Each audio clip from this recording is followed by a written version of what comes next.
ram. It was the ram. Thank you for talking with us, Charles Harmon. Now here's another sailor from the Cumberland, but one whose experience was even more incredible, more dramatic. Your name, sailor? Cavanaugh, Jimmy Cavanaugh, Bedford, Mass. Well, every man who witnessed yesterday's engagement, Jimmy, is talking about your heroic effort to board the Merrimac. Tell us about it. Well, look, I don't know. It wasn't anything. You were aboard the Cumberland. Yes, sir, both with me.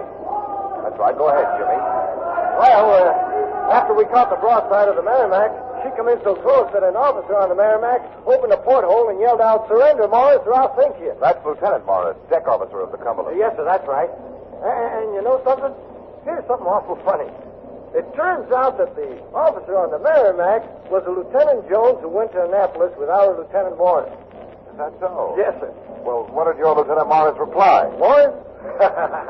Morris yells back, "Never, never, I'll sink first." By this time, the Merrimac was under our deck. Actually, under the deck. So I jumped on it. I had 2 pistols stuck in my belt, and I jumped on it. They'd killed so many of us, you see. My boys, they were. 100 were dead, you see, and the others screaming and yelling. Well, I guess I lost my head, I guess. All I could think was that I wanted to get to that Merrimac and get even, see? For my boys to get even. Yes. Go on, Jimmy. So I didn't even think, I don't know. It happened like that, see? I don't know. I jumped over on the Merrimac and tried to climb her side. Get to the gun ports. Somewhere where I could see inside and let him have it with my guns. That's what I wanted to do, but it was so slippery. Like a greased board. The iron was so slippery I couldn't get a foothold or nothing. Every time I climbed up a little, I'd fall back in the water. Then I'd try again and fall back again. All the time, the guns over my head were shooting, and the banging was making me deaf, so I saw it was no use, see? And then, well, by then the Cumberland was rammed and sinking, so I dived back in the water and held on to some wreckage, and later they picked me up. That was a very brave thing you did, Jimmy. 100 of my kids they killed. I wanted to do something. That's all I wanted to do, you see? I know your action will be well rewarded. If I could have gotten a toehold. You see, it was like grease. The sides were so slippery. I see. Thank you, Boatswain's Mate Jimmy Cavanaugh. And now I have another sailor, a man who was aboard the Congress, who can give us a first-hand account of what happened there. His name is Pete Finley from New York City. Yeah, I sure wish I was there again. What's your rating, Pete? Rating? Me? No rating for me. I'm just a member of the Naval Brigade. Well, that's kind of like the militia, isn't it? Not regular Navy. Yeah, not regular Navy, that's right. Well, what were you doing aboard the Congress? You better ask that of Father Abraham. You mean President Lincoln? That's what I mean. It was him who put us aboard that leaky old tub. Were there many Naval Brigade men aboard your ship? 3 companies. What about the regular crew? They've been discharged 4 or 5 days ago. Their enlistment was up. We was put aboard to make it look like the ship was manned, I suppose.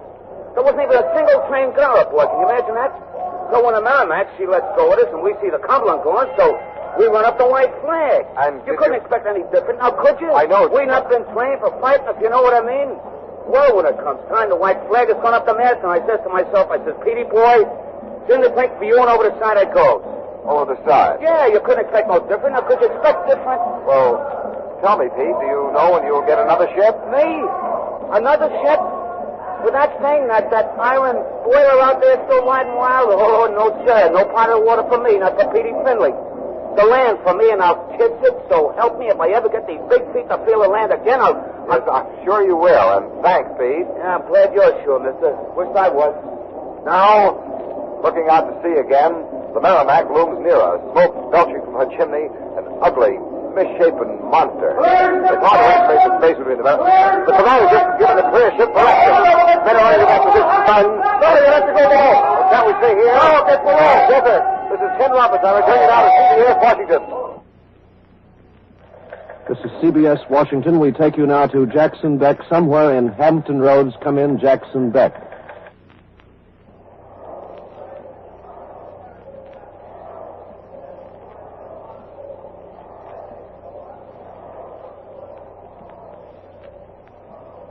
Idea of where I was going, what I was to report.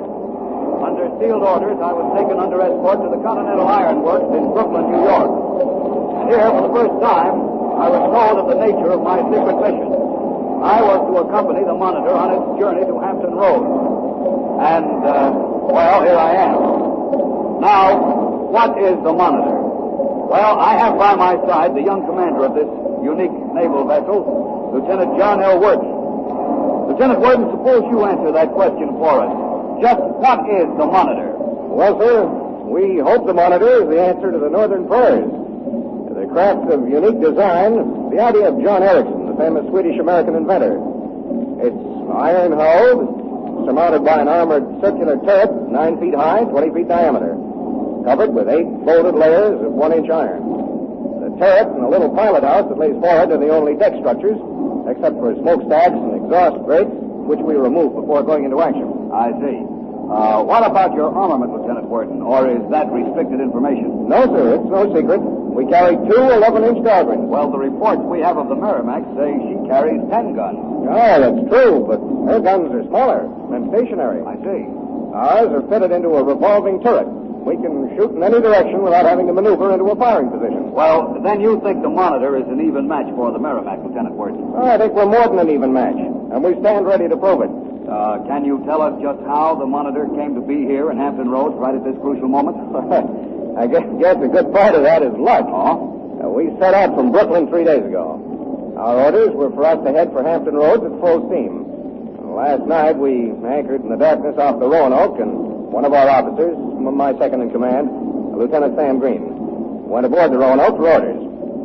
No one knew him, and he received his orders from the Admiral in secret. Now, these orders were clear and simple. We were to take up a position near the Minnesota and defend her from attack by the Merrimac. Well, we anchored in close under the Minnesota's lee side so that we were hidden from sight. Now that the Merrimac is coming in range, we're sailing out to carry out our orders, to defend the Minnesota. And we're going to do just that. How many men? What's that? Merrimac has opened fire. Here, miss. Merrimac right, sir. Take over the firing turret, Green. I'm going forward to the pilot house. The Merrimac has opened fire. The first salvo missed us by some 20 yards, but the concussion of the shells is tossing the Monitor around like a cork. Here in the turret, the gun crew is stripped to the waist. There isn't enough room for a man to stretch out his arms. It's hot in here, and it's going to get much hotter. The crew is getting ready to fire. I can see the Merrimac now through a tiny slit in the metal turret. It is about 1,000 yards away. The snouts of her cannon are smoking from that first broadside, and the second one should be coming any minute. The Monitor has opened fire. We have opened fire. The blast is deafening. The heat. I can't think very much. We are being hit. No doubt you can hear that. But the shells of the Merrimac are bouncing hundreds of miles outside. The Monitor's 8-inch armor is holding. The Monitor's is getting set for another shot. I can't hear myself talking.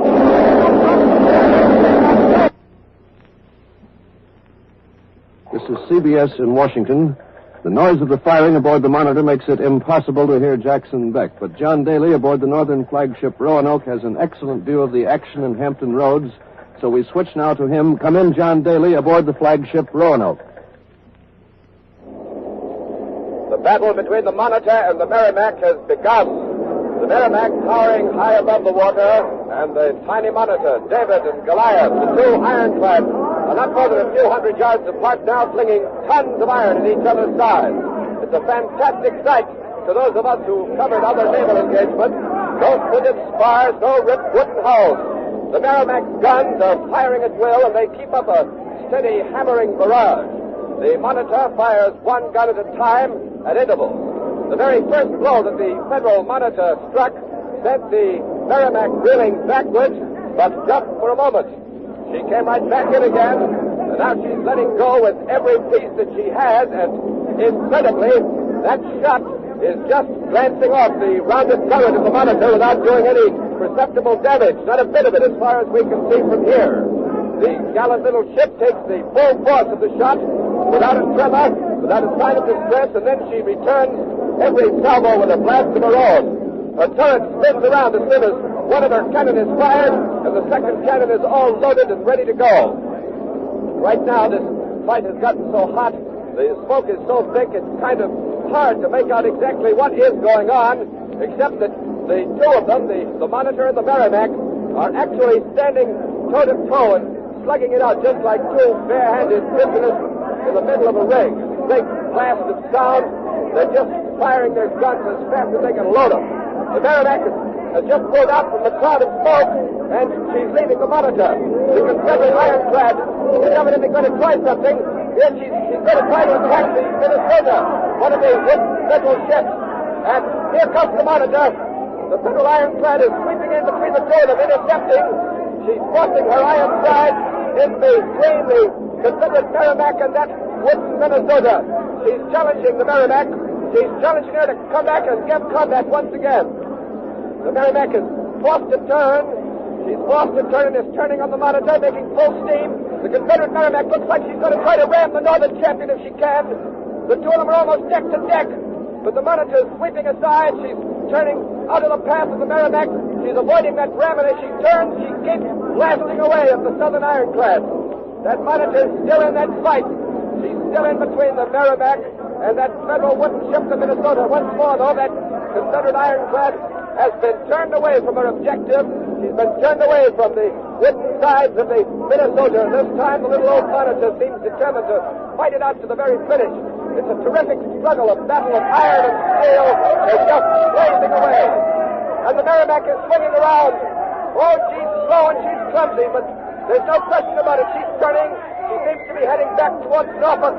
And there goes the Monitor after her, just like a puppy chasing after a beer lorry, barking frantically. Yes, the engagement is all but over.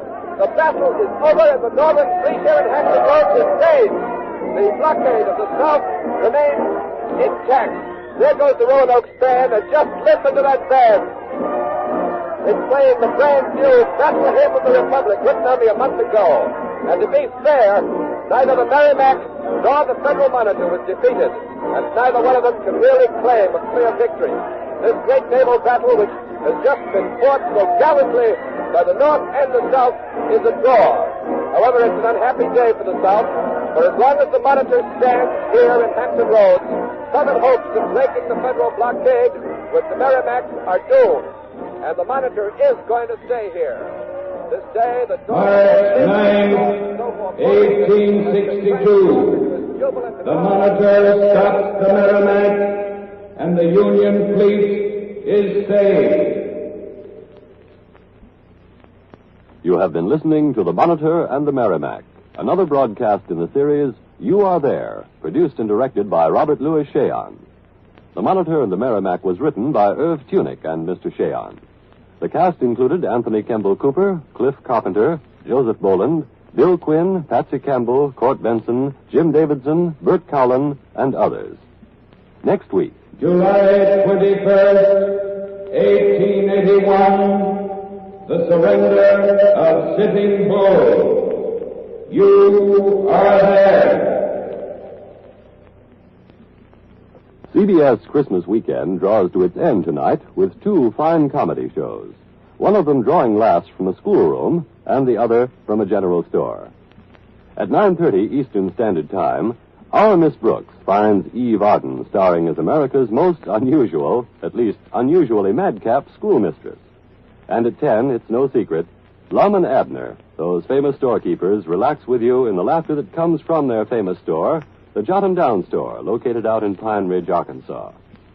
Climax your Christmas holiday with comedy in Our Miss Brooks and Lum and Abner tonight over most of these same CBS network stations.